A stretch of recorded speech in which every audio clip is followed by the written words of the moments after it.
welcome back to Single Shan. So this video is going to be in two parts. It is the 10 things that I learned from my previous relationship. Interesting enough, I'm approaching the 1-year mark of me being single since that relationship ended. And so I'm going to share them with you on this video. So just a few disclaimers. Number one, they are in chronological order. So there's not like, ooh, number 1 must be the most important and 10 was like, eh. No, they're all equally important. It's just, this is the way that I learned them. Number 2, this is an accountability moment for me. So it's not me bashing him and saying everything he did wrong. It's really the things that I learned that I realized I should do differently. And 3, that these are things that I learned. So some of them may not be as applicable to you in your current situation or situations past, but I do hope that you can go through them and you can glean and really get some beneficial information in your relationships to come. So here we go. I'm going from 10 to 9 and let's go. So number 10 is to acknowledge your reservations. In better words, listen to the Holy Spirit. And along with that, to not be impressed by the bare minimum. So I mentioned in my video where I talked about my singleness journey that in our first conversation, I could take it or leave it. Like, it wasn't like, ooh, oh my gosh, I should pursue this further. But I wasn't like, he needs to go on somewhere. I was just cool either way, but I didn't really want to move forward. So I had decided, you know what, I'm not gonna reach back out. I don't want to say anything else to him. And so he actually reached out to me that evening. And instead of me using that opportunity as, you know, hi, you're a really nice guy. Our conversation was good, but I'm just not interested. It just nipped it in the bud. I did not. I was impressed by the fact that he reached out to me. And what's sad about me is that I did not have the confidence that I'm building now. So him doing that blew me away. And now I could be like, oh, okay, he reached out to you. He should. If he liked you and he wants us to go further, he should reach out to you. But where I was at that moment, it was like, I don't have nobody else checking for me.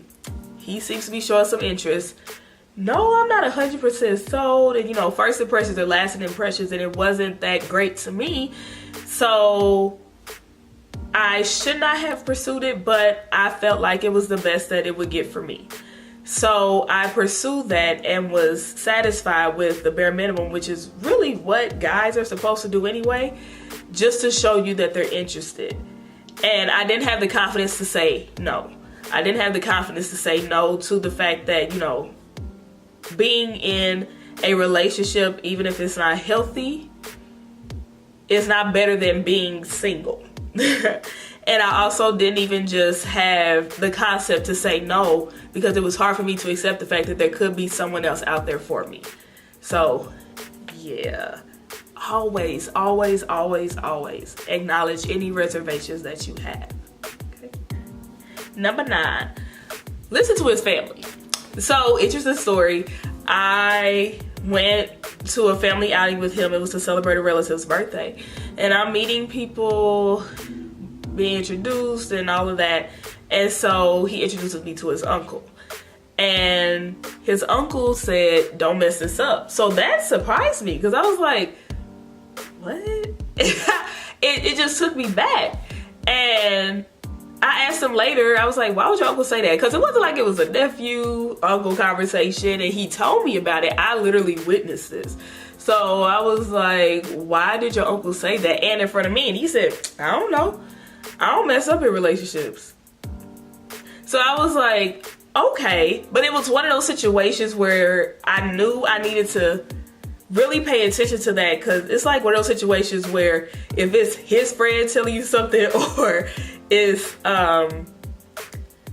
somebody close to him filling you in on something, it makes more sense. And if it's somebody on your side trying to tell you something about him, you get more defensive. But when it comes from people who know him and are close to him, you're usually more receptive to it. But I, again, just let it go.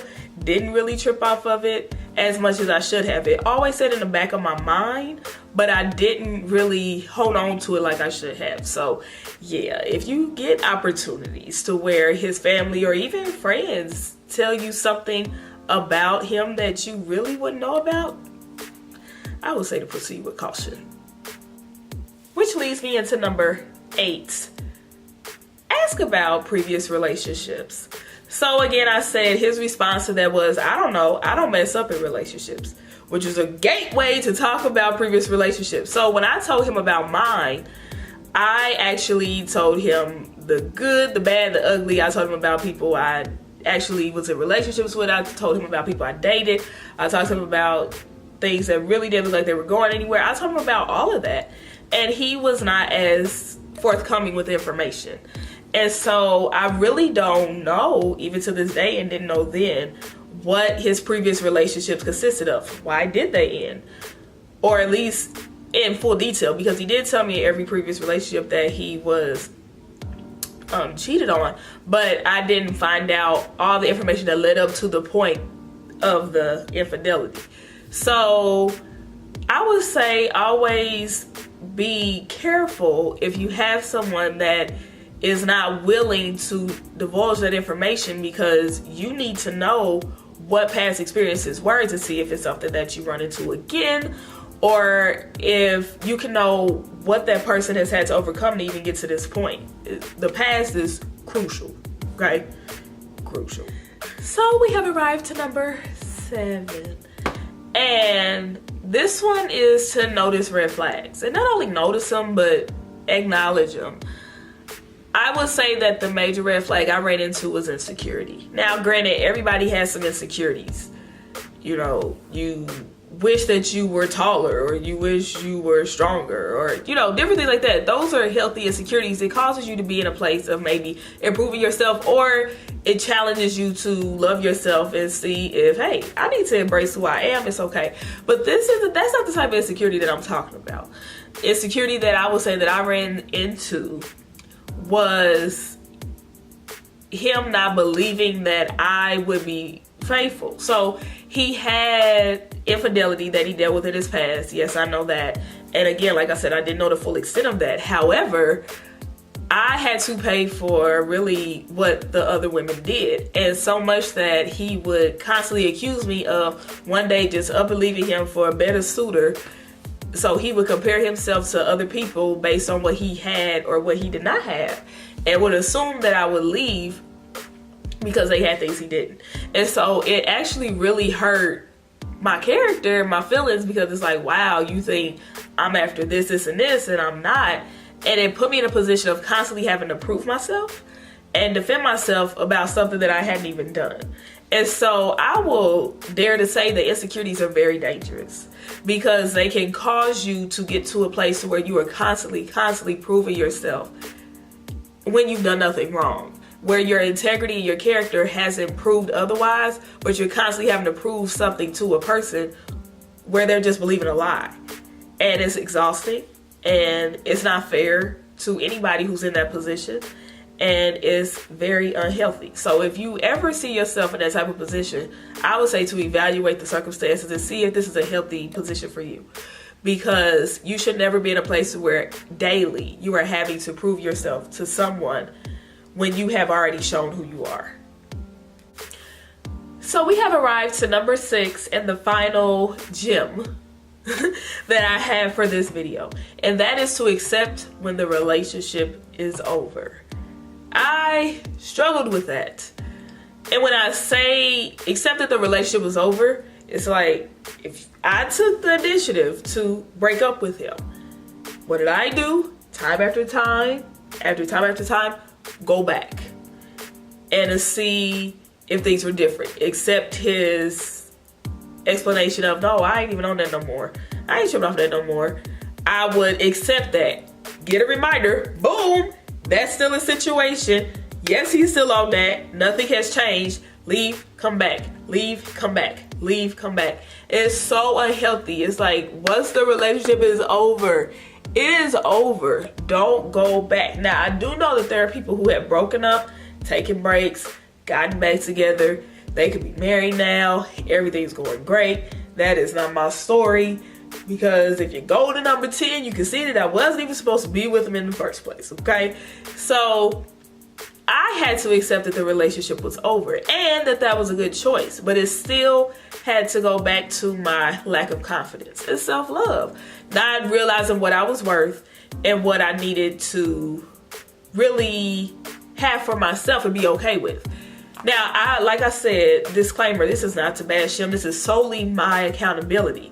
However, I will say that he was not right for me, but he is right for somebody. And accepting that, not having to down him to lift myself up, is really what this is all about. He's not a horrible, awful person. He's just not right for me. And so if I would have acknowledged that in the beginning, I could have saved myself some time, but I would also not be making this video right now. So, hey, sometimes we have to go through things like that to help other people and to see or to do some self-reflecting for ourselves, you know? So I urge you to stay tuned next week for the next 5 things that I learned from my previous relationship. And I hope these 5 were helpful, and I hope they have you on the edge of your seat like, oh, will next week come soon enough? It will. But I really appreciate you for watching. Don't forget to share, subscribe, tell a friend, have a watch party. I don't know. But I just really hope that this was helpful to you, and I really appreciate it. So I am not going to pray on this one because it's a continuation. So I will pray after I give the last 5. Thank you so much. Have a good week.